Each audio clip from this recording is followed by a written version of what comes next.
Hello friends, आज मैं लेके आई हूँ आपके लिए प्राचीन राजस्थान का इतिहास का एक परिचय। आप देख रहे हैं, इसमें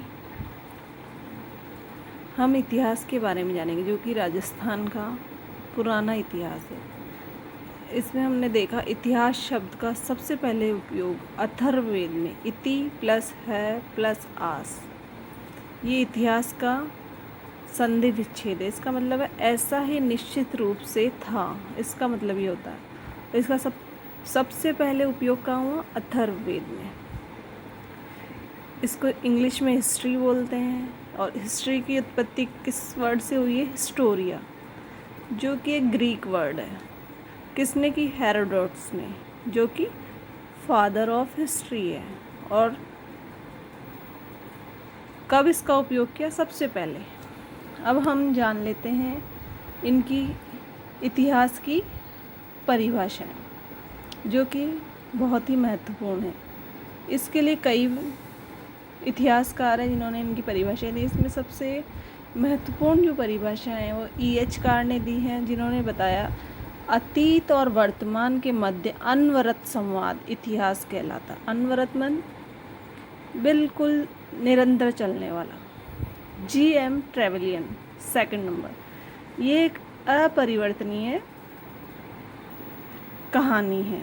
इनका G.M. ट्रेवेलियन सर का कहना है कि ये एक अपरिवर्तनीय, जिसको कभी चेंज नहीं किया जा सकता। मतलब जो घटित हो चुका है, इतिहास बन चुका है, वो वापस चेंज नहीं हो सकता।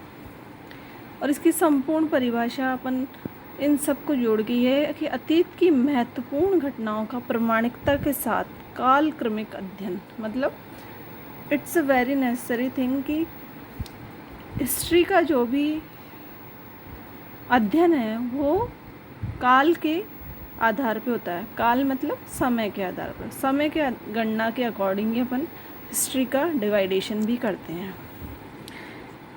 अब हम देखते हैं इतिहास का विभाजन, मतलब डिवाइडेशन।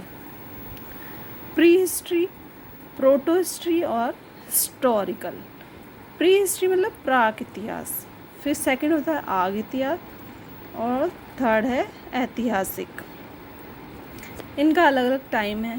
प्राक इतिहास तो 25 लाख से 3000 ईसा पूर्व को मानते हैं। इसको हम बोलते हैं स्टोन एज, मीन्स पाषाण काल।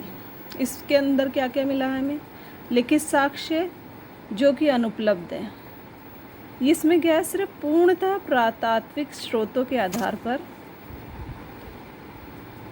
सेकंड है लिखित साक्ष्य मिले आग इतिहास में, बट ये क्या है? अपठनीय है। चित्राक्षर लिपि है, 400 से लगभग चित्र मिले हैं। और इसमें पुरातात्विक साक्ष्य किससे मिलते हैं? हड़प्पा काल और वैदिक काल से। इसमें श्रुत साहित्य है और मौखिक है। थर्ड नंबर पे आता है ऐतिहासिक काल। इसमें लिखित साक्ष्य मिले हैं और इनको पढ़ा भी गया है। और इसके पुरातात्विक जो साक्ष्य हैं वो कौन से काल के हैं? महाजनपद काल के, जो आज वर्तमान तक हैं। नेक्स्ट हम देखते हैं इम्पॉर्टेंट हिस्टोरिकल टर्म्स।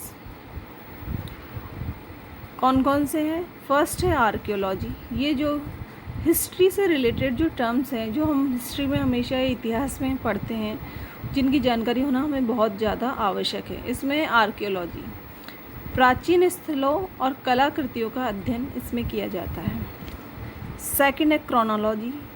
क्रोनोलॉजी अतीत की घटनाओं का काल के अनुसार अध्ययन। और थर्ड कौन सी है? कोरोग्राफी, क्षेत्रों व स्थानों का अध्ययन। फोर्थ है एपिग्राफी, प्राचीन शिलालेखों और अभिलेखों का अध्ययन। 5 नंबर पे है न्यूमिस्मैटिक्स, यानी सिक्कों का अध्ययन, मीन्स जो कॉइन्स का अध्ययन होता है।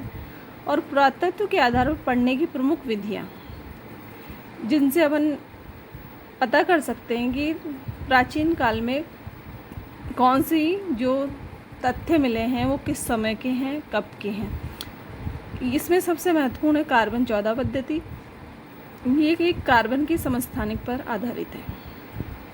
और ये कितनी पुरानी है? 50 से लेके 80,000 वर्ष पुरानी। जो भी चीज़ें उनकी आयु बताती हैं। और ये समस्थानिक की अर्ध आयु जो होती है वो बताती है 5730 1949 में विलर्ड लिबी द्वारा इसका आविष्कार किया गया। इस पद्धति की खोज की गई 1949 में विलर्ड लिबी। और सेकंड नंबर है यूरेनियम विधि। ये एक श्रृंखला विधि है। अब है समय सारणी। ईसा पूर्व, ईसवी संवत। ईसा पूर्व मतलब बिफोर क्राइस्ट, यानी ईसा से पहले। और ईसवी संवत मतलब आफ्टर डेथ, यानी ईसा मसीह की जो डेथ हुई थी उसके बाद की टाइम। इनके अकॉर्डिंग 2 टाइम है, एक तो विक्रम संवत, एक है शक संवत। पहला है जो कि मुख्य रूप से बहुत ही ज़रूरी है, विक्रम संवत। इसको 57 ईसा पूर्व से अपन काउंट करते हैं। इसके उपनाम है वालव संवत और कृत संवत। और इसको शुरू किसने किया? विक्रमादित्य ने। और क्यों शुरू किया? शकों पर विजय के फलस्वरूप। सेकंड नंबर पे है शक संवत। इसको 78 ईसा पूर्व के अकॉर्डिंग काउंट किया जाता है। और इसको कनिष्क के राज्यारोहण के समय शुरू किया गया। ये एक राष्ट्रीय संवत है भारत का। 22 मार्च 1957 को इसको घोषित किया गया। यानी हमारे इंडिया का राष्ट्रीय संवत कौन सा है? शक संवत। और शकों द्वारा सर्वाधिक उपयोग किए जाने के कारण इसका नाम शक संवत है। अब ये तो थे मुख्य संवत। कुछ गौण संवत भी हैं जिनका इतना महत्व नहीं है। 319 ईसा पूर्व में एक गुप्त संवत था जो चंद्रगुप्त प्रथम के द्वारा शुरू किया गया। और चौथा नंबर पे 606 ईसा पूर्व में हर्ष संवत जो कन्नौज के शासक हर्षवर्धन के द्वारा शुरू किया गया। इसके अलावा ईसवी सन को हम काउंट कैसे करते हैं? 57 ईसवी सन में 57 ईयर प्लस करने पर कौन सा सन प्राप्त होता है? विक्रम संवत। यानी जैसे 2000 में प्लस 57 करें 2057।